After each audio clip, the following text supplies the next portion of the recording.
ഹരേ കൃഷ്ണ, ജയ ശ്രീ രാധേ രാധേ. അപ്പം ഞാൻ നിങ്ങളുടെ മുന്നിൽ കുറേ നാളായി വീഡിയോസൊന്നും ഇടുന്നില്ല അല്ലേ? കുറച്ച് തിരക്ക് കാരണമാണ് ഇടാണ്ടായി പോയത്. എന്തായാലും ഇന്ന് ഞാൻ വന്നിരിക്കുന്നത് ഒരു പ്രശസ്തമായ ഒരു മന്ത്രത്തിൻ്റെ ഐതിഹ്യവും ആ മന്ത്രം ചൊല്ലുന്നതിൻ്റെ പ്രത്യേകതയും ഒക്കെ കൊണ്ടാണ്. അപ്പം ഞാൻ നിങ്ങൾക്കൊരു ക്ലൂ തരാം. അതേതാ മന്ത്രം എന്ന് നിങ്ങളൊന്ന് ആലോചിച്ച് നോക്ക്. രാമരാവണ യുദ്ധ സമയത്ത് ശ്രീരാമ ഭഗവാന് ജയിക്കാൻ വേണ്ടി തളർന്നു നിൽക്കുന്ന ശ്രീരാമ ഭഗവാന് ജയിക്കാൻ വേണ്ടി ഒരു മുനി, ഒരു മഹർഷി ഒരു മന്ത്രം ഉപദേശിച്ചു. ആ മന്ത്രത്തിൻ്റെ പേര് ആദിത്യ ഹൃദയ മന്ത്രം എന്നാണ്. ഇപ്പം കുറച്ച് പേർക്കെങ്കിലും ആ മന്ത്രത്തിൻ്റെ തുടക്കം വരി ഓർമ്മ വന്നിട്ടുണ്ടാവുമെന്ന് വിചാരിക്കുന്നു. ഏതാ മന്ത്രത്തിൻ്റെ തുടക്കം? സന്താപനാശകരായ നമോ നമ, അന്ധകാരാന്ധകാരായ നമോ നമ അല്ലേ? അതാണ് ആ മന്ത്രത്തിൻ്റെ തുടക്കം. അപ്പോൾ ഇത് ചൊല്ലിയാലുള്ള ഫലം എന്താണ്? അല്ലെങ്കിൽ ഇത് ചൊല്ലുന്നതിലൂടെ നമുക്ക് എന്താണ് സിദ്ധിക്കുന്നത്? ഇത് ആരാണ് ശ്രീരാമദേവന് പറഞ്ഞു കൊടുത്തത് ഈ മന്ത്രം എന്നൊക്കെ നമുക്ക് നോക്കാം. ആദ്യം തന്നെ നമുക്ക് ഈ മന്ത്രത്തിൽ തന്നെ മന്ത്രം ചൊല്ലിക്കൊണ്ട് തന്നെ അതൊക്കെ പിന്നെ വഴിയെ കേൾക്കാട്ടോ. അത് നമുക്ക് ഈ മന്ത്രം ചൊല്ലുക, അറിയാവുന്നവർ കൂടെ ചൊല്ലുക, അല്ലാത്തവർ ശ്രദ്ധയോടെ കേട്ട് നിൽക്കട്ടോ. സന്താപനാശകരായ നമോ നമ, അന്ധകാരാന്ധകാരായ നമോ നമ, ചിന്താമണി ചിദാനന്ദായ തേ നമ, നീഹാരനാശകരായ നമോ നമ, മോഹവിനാശകരായ നമോ നമ, ശാന്തായ രൗദ്രായ സൗമ്യായ ഘോരായ കാന്തിമതാം കാന്തിരൂപായ തേ നമ, സ്ഥാവര ജംഗമചാര്യായ തേ നമ, ദേവായ വിശ്വേക സാക്ഷിണേ തേ നമ, സത്വപ്രധാനായ തത്വായ തേ നമ, സത്യസ്വരൂപായ നിത്യം നമോ നമ. ഈ മന്ത്രം വളരെ പ്രശസ്തമായ മന്ത്രമാണ്. ഈ മന്ത്രം അറിയാത്തവരായിട്ട് ഉണ്ടാവില്ല. പ്രത്യേകിച്ച് രാമായണം വായിക്കുന്നവർക്ക് തീർച്ചയായിട്ടും അറിയായിരിക്കും. ആ രാമരാവണ യുദ്ധസമയത്ത് യുദ്ധകാണ്ഡത്തിൽ അഗസ്ത്യ മുനിയാണ് ശ്രീരാമദേവന് ഈ മന്ത്രം ഉപദേശിക്കുന്നത്. അപ്പോൾ ആ അവസാന യുദ്ധകാണ്ഡത്തിലെ അവസാന ഭാഗത്ത് നമുക്ക് ഈ മന്ത്രം ആദിത്യ ഹൃദയ മന്ത്രം ശ്രീരാമ ഭഗവാന് അഗസ്ത്യമുനി ഉപദേശിച്ചു കൊടുക്കുന്നതായിട്ട് കാണാം. അമ്പൊടുങ്ങാത്ത ആവനാഴിയും അതുപോലെ ആദിത്യ ഹൃദയ മന്ത്രമൊക്കെ ശ്രീരാമ ഭഗവാന് നൽകിയത് ആരാണ്? അഗസ്ത്യമുനിയാണ്. അപ്പം നമുക്ക് നോക്കാം എന്താണ് ഇത് ചൊല്ലുന്നതിൻ്റെ പ്രാധാന്യം, എങ്ങനെയാണ് ഈ മന്ത്രം അഗസ്ത്യമുനി ശ്രീരാമന് പറഞ്ഞു കൊടുക്കാനുണ്ടായ കാരണം എന്നൊക്കെ നോക്കാം. ആദിത്യ ഹൃദയ മന്ത്രം ജീവിതത്തിൻ്റെ ഭാഗമാക്കിയാൽ ജീവിതം മംഗളമായി മുന്നോട്ടു നീങ്ങും. ഇത് ഉച്ചയ്ക്ക് 12 മണിക്ക് ശേഷം ജപിക്കരുത്. 12 മണിക്ക് ശേഷം സൂര്യൻ അസ്തമയത്തിലേക്കാണ്. സൂര്യൻ്റെ ഉദയഭാഗം എടുത്തു വേണം ജപിക്കാൻ. 12, 21, 54, 108, 1008 എന്നിങ്ങനെ അവരവർക്കിണങ്ങുന്ന രീതിയിൽ ഈ മന്ത്രം ജപിക്കാം. അപ്പോൾ എല്ലാ ദിവസവും മിനിമം 12 പ്രാവശ്യമെങ്കിലും നമ്മൾ ഈ മന്ത്രം ജപിക്കണം കേട്ടോ. അതിൻ്റെ ഫലം എന്ന് പറയുന്നത് വളരെ ഫലസിദ്ധിയാണ് ഈ മന്ത്രത്തിനുള്ളത്. അപ്പോൾ രാവിലെ സൂര്യോദയത്തിന് മുൻപ് എണീക്കുന്ന ആൾക്കാർ സൂര്യദേവനെ നോക്കിയിട്ട് ജപിക്കുക കേട്ടോ. ജപിക്കുന്നതിലൂടെ നല്ലത് മാത്രമേ ഉണ്ടാവുള്ളൂ. മിനിമം 12 പ്രാവശ്യമെങ്കിലും ജപിക്കുക. പിന്നെന്താപ്പോൾ ഇതിൽ പറയാനുള്ളതെന്ന് വെച്ചാൽ ഈ ജപത്തിലൂടെ ആത്മബലം, ആത്മചൈതന്യം, ശത്രുനാശം, സ്ഥൈര്യം, ധൈര്യം, ഇച്ഛാശക്തി, കർമ്മശക്തി, അതിജീവന ശക്തി, ആപത്മോചന സാധ്യത ഇതെല്ലാം അനുഭവിക്കാനാകും.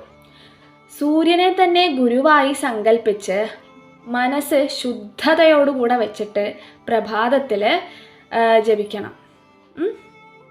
അപ്പോൾ ഇത് എല്ലാവരും ഇതുവരെ ജപിക്കാത്തവരായിട്ട് ആരെങ്കിലും ഉണ്ടെങ്കിൽ, ഇനിയിപ്പോൾ ഇതൊന്നും അറിയാണ്ട് നിൽക്കുന്നവരുണ്ടെങ്കിൽ തീർച്ചയായിട്ടും ഈ വീഡിയോ കാണുന്നവർക്ക് ഇത് മനസ്സിലായല്ലോ ഈ മന്ത്രത്തിൻ്റെ പ്രാധാന്യം.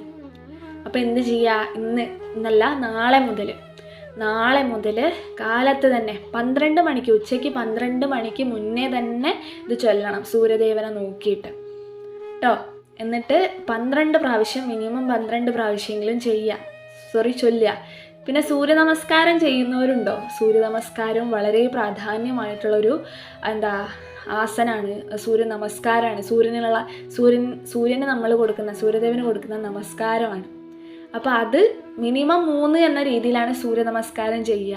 അത് കൂടുതലാവും തോറും നമ്മുടെ ശരീരത്തിനും നമ്മുടെ മനസ്സിനും ഒക്കെ നല്ലതാണ്.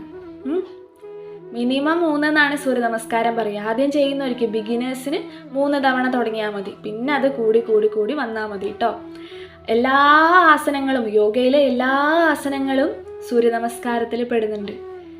പാദഹസ്താസനം, അങ്ങനെയുള്ള ശശാങ്കാസനം, എല്ലാ ആസനങ്ങളും, പർവ്വതാസനം, എല്ലാ ആസനങ്ങളും നമ്മുടെ സൂര്യ നമസ്കാരത്തിൽ പെടുന്നുണ്ട്. അപ്പോൾ നമ്മൾ യോഗ ചെയ്യാത്തവരാണെങ്കിൽ കൂടെ സൂര്യ നമസ്കാരമെങ്കിലും നിത്യേന ചെയ്യാൻ ശ്രമിക്കുക കേട്ടോ. അപ്പോൾ അതിൻ്റെ കൂടെ ഈ മന്ത്രം ജപിക്കുക. ഞാൻ പിന്നെ മുന്നേ ഒരു വീഡിയോയിൽ പറഞ്ഞിട്ടുണ്ട്, സൂര്യദേവനെ നോക്കിയിട്ട് ഗായത്രി മന്ത്രം ഓം ഭൂർഭുവ സ്വഹ അത് മിനിമം 3 പ്രാവശ്യമെങ്കിലും ജപിക്കണമെന്ന്. അപ്പോൾ അതുകൊണ്ട് നമുക്ക് നല്ലതേ വരുള്ളൂ. എന്തായാലും ഒന്നും ചീത്തയായിട്ട് വരില്ല. തെറ്റാതെ മനസ്സ് ശുദ്ധമാക്കി വെച്ച് സൂര്യദേവനെ ഈ മന്ത്രത്താൽ ജപിക്കുക കേട്ടോ. അപ്പോൾ സൂര്യഭഗവാനെ പ്രീതിപ്പെടുത്തുന്ന മന്ത്രമാണ് ആദിത്യ ഹൃദയ മന്ത്രം. അത് ഞാൻ പറഞ്ഞല്ലോ. പിന്നെ നിത്യവും ആദിത്യ ഹൃദയ മന്ത്രം ജപിച്ചാൽ ജീവിതത്തിൽ മംഗളകരമായ സംഭവങ്ങൾ ഉണ്ടാകുമെന്നാണ് വിശ്വാസം. കൂടാതെ നിങ്ങളെ അലട്ടിക്കൊണ്ടിരിക്കുന്ന അലസത അകറ്റി ഉന്മേഷം കൈവരിക്കാൻ സാധിക്കുമെന്നും ആചാര്യന്മാർ പറയുന്നു. പിന്നെ അടുത്തത് നമുക്ക് ഇതിൻ്റെ ഐതിഹ്യം നോക്കാം. രാമായണത്തിലെ യുദ്ധകാണ്ഡത്തിൽ പരാമർശിച്ചിട്ടുള്ള ഈ മന്ത്രം ശ്രീരാമന് അഗസ്ത്യമുനി ഉപദേശിച്ചു നൽകിയതാണ്.